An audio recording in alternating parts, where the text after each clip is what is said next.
there's been this kind of resurgence of quarterbacks that were high picks in their draft class that maybe flamed out. I don't know if flamed out is the right phrase that we flamed out at the previous stop.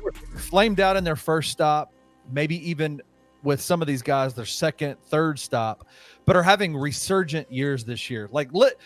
And the three guys that I'm thinking of in particular, Baker Mayfield, Sam Darnold, Geno Smith, right?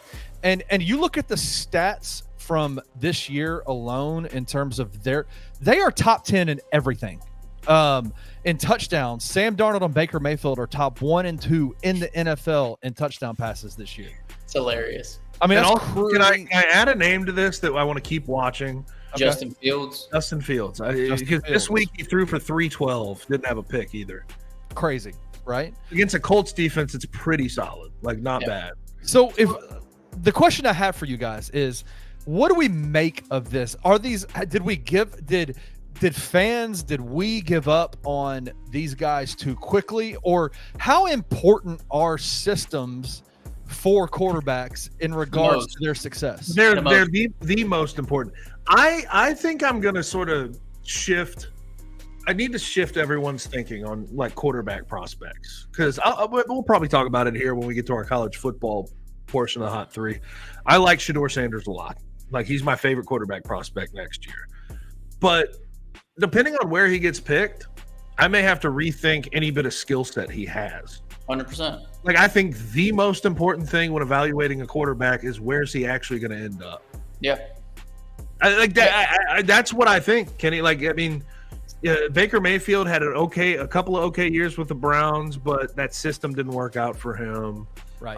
Sam Darnold to the Jets and Adam Gase and all that dysfunction. Hell no. And then he was with the Panthers with Matt Rule, more dysfunction.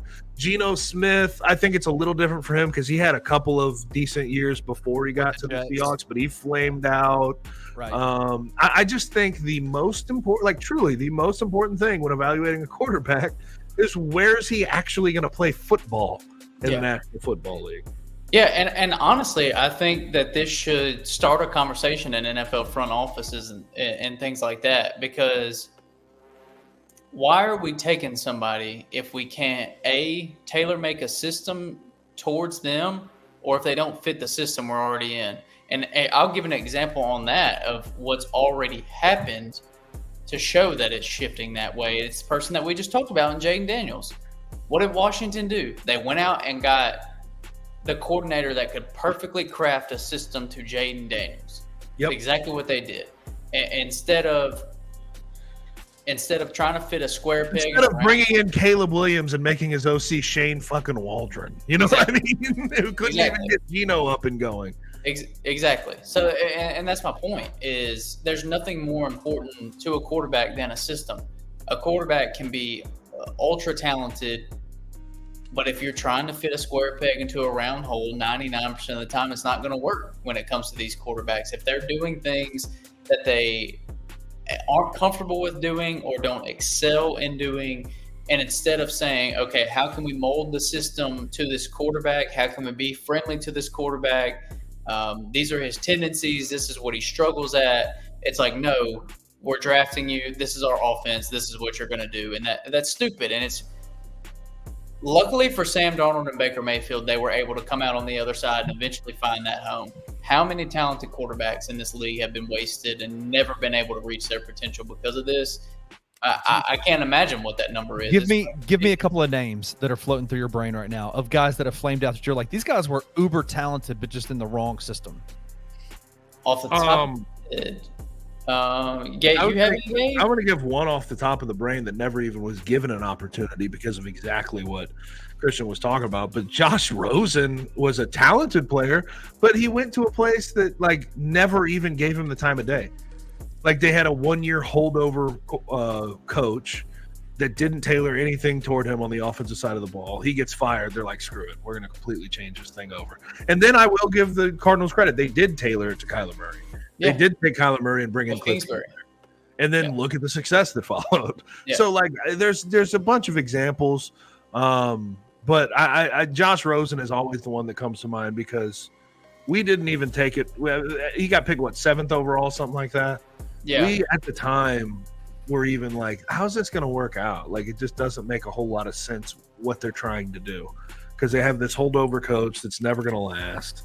Those are all three the same draft class too, right? Baker, Sam, and Rosen.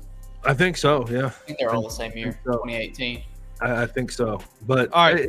it's just I'm telling you, the most important thing for me for now on, instead of just talking about skill set and how this guy can turn around a franchise, let's talk about how the franchise is going to help that guy. Let's talk about it if the franchise has the capability of putting their best foot forward with a new quarterback, not just making the quarterback have all the pressure of the franchise on their shoulders when they're not going to do anything for him. They're just going to make him fit to a scheme. I've talked about good versus great coaches. Good versus great coaches. What's the difference? Good coaches, they have a system that they like. They make you mold to their system. Great coaches, they take the personnel they have, who you are as a quarterback, and say, we're going to tailor the system to fit your needs. And you see the difference every Sunday. It couldn't be more painfully obvious. It is so obvious when you see it. All right, last question on this topic, and we'll go just fly through this real fast because we need to get moving. But it feels like to me that there are professional levels and even college levels.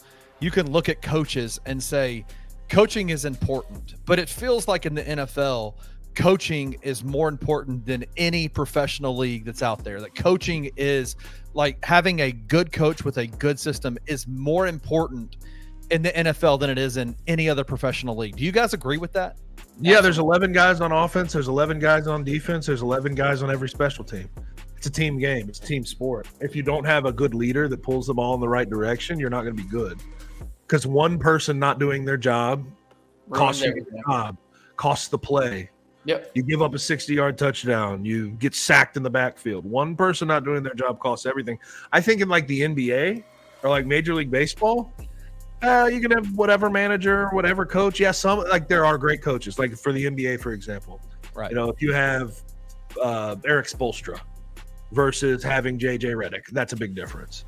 Yeah. But still, I think the talent from an individual standpoint can carry the day, even if you're not that good of a coach. Same thing with college. Talent on its own can't carry the day because there's 10 other guys. If you have the most talented quarterback in the Because everybody is good, right? Like if you have the everybody. most talented quarterback in the National Football League and your O-line sucks, you're going to have a horrible offense. If you have a great offensive line and your quarterback is 32 out of 32, you're going to have a bad offense. So I just think the reason that is the case, why it's so important, is because it is the ultimate team sport. I know how cliche that is, but everybody knows what I'm talking about. That's true. Yep.